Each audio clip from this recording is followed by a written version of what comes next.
Very recently, we just actually, now it's a monsoon there, beautiful rain. Dugad is blessed with a lovely landscape of the area, mountain on the backside, river on the side, and a lot of rain falling during the rainy season. So not much is happening, but nevertheless, we have dedicated this moment is for horticulture development. So we have planted about 525 trees, and they are blooming nice, they're blooming good.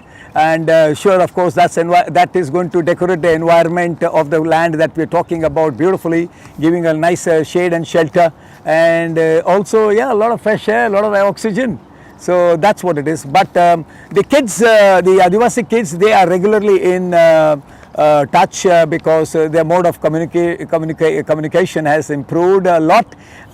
Commuting has improved a lot because of the cycle coming in. So I think even when there's a slightest of the break of the rain, they are there on the ground. We got a small, well, the ground right now is very sticky, so you can't do much on that.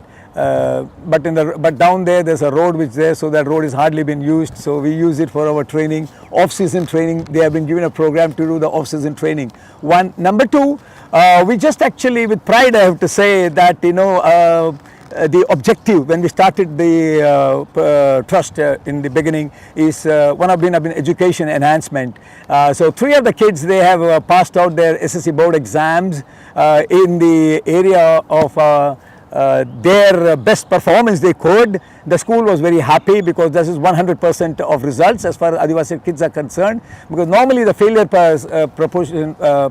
portions were higher because of lack of support in the form of addressing the weak subjects, etc. So this year, since we did take care of that, so we had 100% results. So we just actually put them into a college, nearby college, and they have preferred to take subjects what they liked. We never told them what to do, and that is a very great thing. They started realizing. They started because we get into a lot of discussion with them of different opportunities, different scope, different way forward. Roadmap was actually not built for them, but roadmap was shown, the different roadmap. Otherwise, formally, there's nothing called roadmap. It is you come down to 8th, they drop school out. Maybe 10th, then they don't know whether what's next for them. So these are the first 3 kids from that village to go to the college, and they are very happy. In that way, have also now what we have done is that we don't want them to extend their palm to get some alms to go to the school. What we wanted them to do is that as much as best possible is self-dependency. Now, of course, how could they be self-dependency, because they still have to pay fees, they still have to take care. So Maxtalent doesn't, as on today, pay for their fees. But what we have done is we have introduced a program, Earn While You Learn. In that, what they do is they've been paid an X amount of money on a monthly basis. Like 3,000 is like one of the guy gets, one of the other lad gets 3,500 depending on the level they are. And then since these kids are now just crossed their 18, so it allows us to get into the Earn While You Learn. They go to school, college right from morning, say from 7:30 till about 11:30. They are back about 1 o'clock with their meal done. Then they come to the ground area and they do a little work, like possibly gardening, watering, take care of and rolling the ground. So we're not actually depending on others to come and do any work. We do it ourselves, for which they have been paid.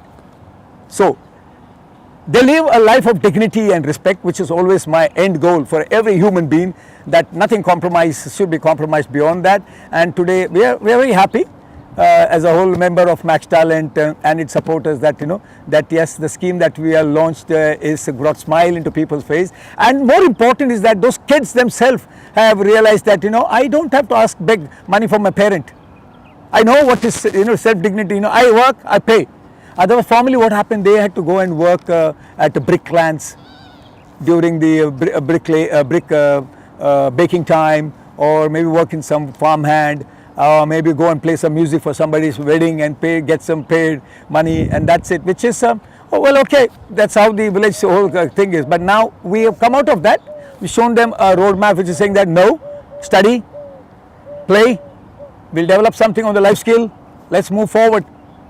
So that's it.